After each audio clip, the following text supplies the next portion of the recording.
Hey everyone, this is Mike Kramer of Mott Capital checking in. Today is November 8th and it's around 7 p.m. New York time. Tomorrow we're going to have an uneventful day in terms of economic data. Initial jobless claims have become a point that the bond market seems to be paying attention to. So you should be aware that that data will be coming at 8:30. They'll be looking for 218,000 new claims and 1.8 million continuing claims. But the afternoon is really where most of the events are going to take place. Again, we had a 10-year auction today that seemed to go fairly well. Tomorrow, we're going to be getting a 30-year auction. The government's going to be auctioning off $24 billion worth of 30-year bonds. This will be coming at 1 o'clock, so this is something we'll need to keep an eye out for. Again, we've been seeing a little bit of a source of volatility. Although this week has been going fairly smoothly to this point. And then tomorrow at 2 o'clock, Powell will be participating in an IMF panel with a Q&A session. So there's going to be some events in the afternoon, and with Powell talking at 2 o'clock, it's possible that it may make some people a little bit shy going into the 30-year auction. Not really entirely clear about that, but that is something worth thinking about and worth considering. Additionally, it is worth pointing out that financial conditions have eased quite a bit given the move higher in the equity market and the move down in bond rates. And so we've seen financial conditions actually retrace all the gains they had from October 11th through October 27th. So this is something that will be really interesting to see how Powell sort of responds to or talks to this. And so again, when we just, take a look at the 30-year yield, that's been really coming down pretty hard. Today was the first day we've seen it close below the 50-day moving average, so that's a point worth noting. We've now been below the 10-day exponential moving average for several days. This has acted as a bit of a support level. We're also well below the uptrend which is in place. So at this point, it looks like there's risk that there could be further downside in the 30-year, potentially to as far as 435 or so. You can even see that there's been a meaningful level of support in the RSI around this 41 area, and that's even potentially breaking, which is suggesting perhaps that this bullish momentum we've seen in rates over the last several months may actually be coming to an end. And so tomorrow's results are going to be fairly important on the 30-year auction because, again, if it doesn't go well or doesn't go as smoothly as a 3-year and 10-year auction earlier this week, you could see rates begin to move up again. Clearly, if Powell gives signs or hints that the neutral rate may be higher than expected or financial conditions, easing too much could warrant them to have to do more, could certainly be something that sends rates higher. And a break above 480 or so, 481, could certainly start pushing the 30-year back towards 5%. And obviously, this is going to have impacts on, equity markets as well. So what I've been noticing in the market a lot the last couple of days, at least since Friday, we had a pretty decent-sized gap higher, traded higher all day long, sold off really, and closed under all the midday highs. Then Monday came along, we gapped higher, we closed lower below all the midday highs. Tuesday comes, we actually moved lower to start. Then we moved up throughout the day. And then by the end of the day, we gave back a bunch of the gains and closed below all of the morning and midday highs. Today, for example, we gapped higher, we traded down, traded back up, and then again closed below the morning highs. So it just seems like, every rally we've had this week has been met with a pretty decent amount of selling pressure in the afternoon. And this could be a sign of fatigue in the marketplace, or it could be a sign of the fact that we also have, from an option standpoint, the call wall sitting up at 4,400, and that's really offering a meaningful level of resistance and a point where the market's really struggling to get even close to at this point, with the highs being really about 4,390 or so. So that's kind of limited things, I think, on the upside for the S&P. And as long as that call wall stays at 4,400, I think the index is going to probably be fairly well contained. And I think that actually opens the door and the risks to it actually moving lower. Again, from a standpoint of where the S&P 500 is right now, until you get below this area here around 4365, which if you look here, you can see this green channel I've drawn on the uptrend. And that again looks to me like a bit of a rising flag pattern. We've seen these in the past. Typically, they result in returning to the origin. And certainly there is a very big, meaningful gap here at 42 36 or so to be filled. But the first things I would be looking for would be a break below 43.62, and that would probably set up a gap fill at this 43.15 area. Again, I think upside is fairly limited, maybe to about 4,400, 4,410 at the most, given that the call wall is there, and next week is going to be an option expiration week.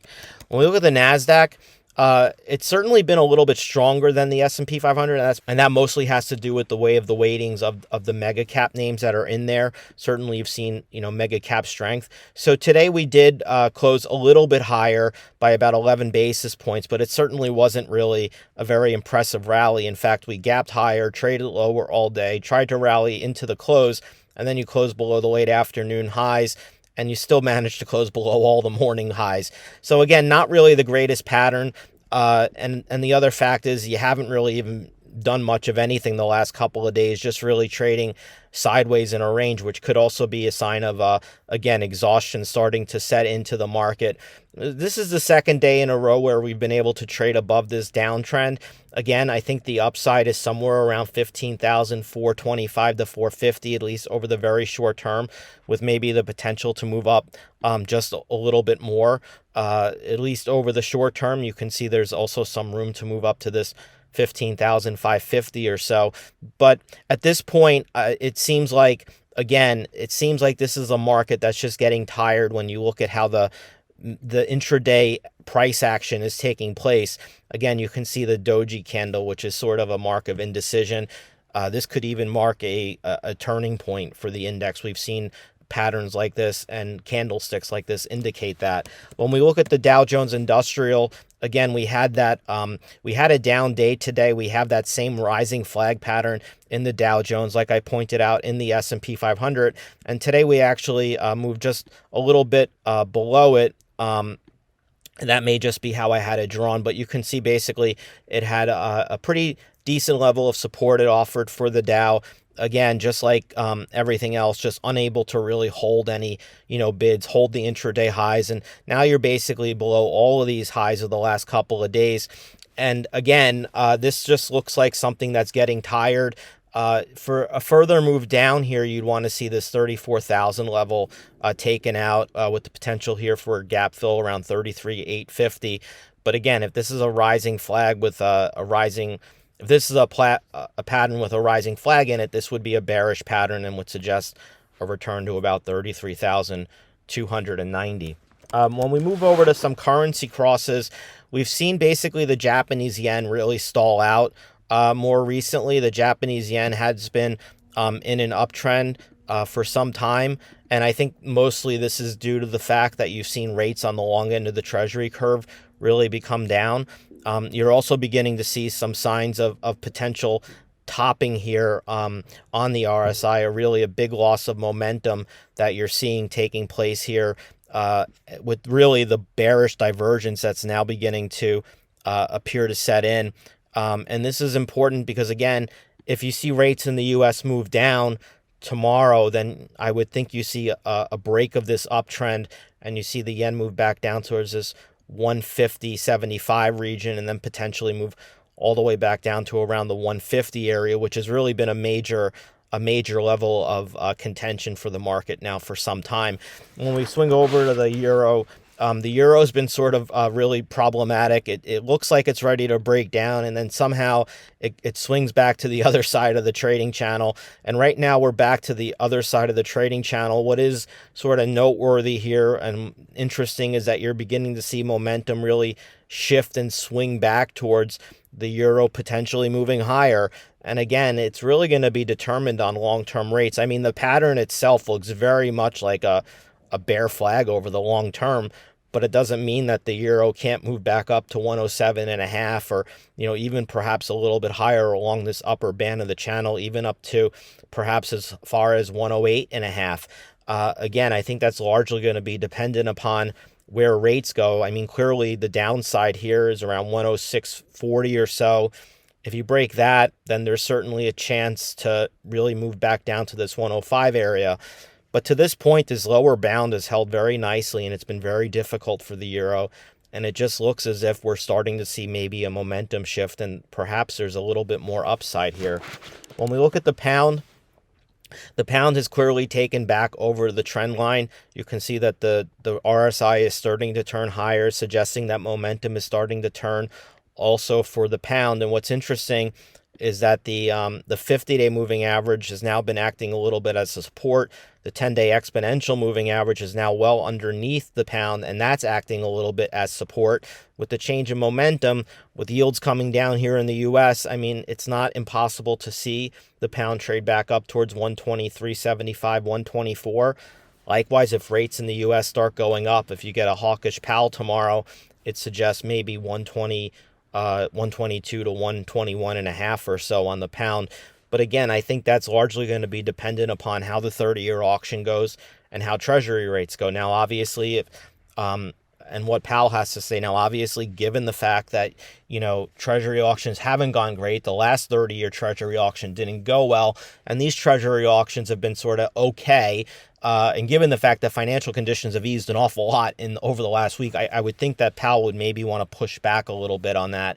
And additionally, it wouldn't really be surprising to see a 30-year auction kind of struggle. So looking for rates to move higher and the potential for the dollar to strengthen, like I said, seems like a pretty strong possibility. But again, I think you have to have optionality and be flexible around this. When you look at oil prices have really just collapse, and you really have to wonder what oil's telling us really about global demand and the global economy overall, because it looked really strong for a while. It got right up into that 93 and a half area we were talking about, and then just like that, we started losing momentum before you could see the bearish divergence started forming before the final high. Now we're reaching oversold territory. It looks like we're even a little bit oversold on the Bollinger Bands, which could suggest maybe we're finding a little bit of a floor in here around the 75 and a half area. This is going to be an important area to continue to watch because if we see the 75 and a half area break, it's likely going to set up a move back down into the low 70s, maybe even the high 60s at this point.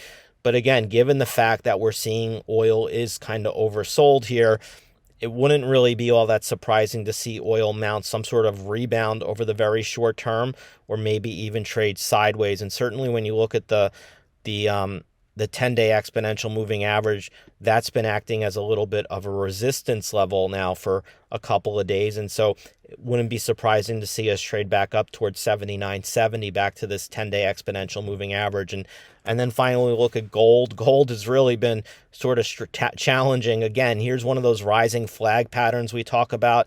It actually almost looks like a cup and handle with a rising handle.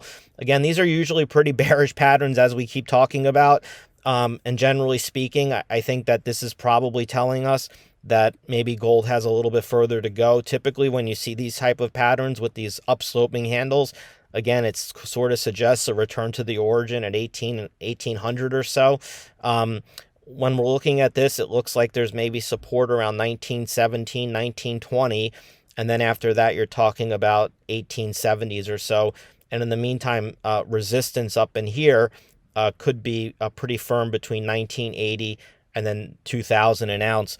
And again, when we look at the daily charts, and we just take a look at the RSI, you can see the RSI and Bollinger Bands not really close to being oversold yet, so certainly could have some more room from that standpoint. And we look at just the 10-day exponential moving average, you can see that we're just basically starting to turn below it. So there could be some further to go on the downside to gold towards 1920 or so, like I said. And if rates keep moving down, maybe it's a sign of, inflation starting to come down because oil prices are starting to come down. It could be the sign of global growth slowing, which is also going to be potentially start helping to alleviate the inflation problem, and that may not be so bullish for gold. Anyway, that's all I have for you today. Hope you have a great rest of your week. Bye.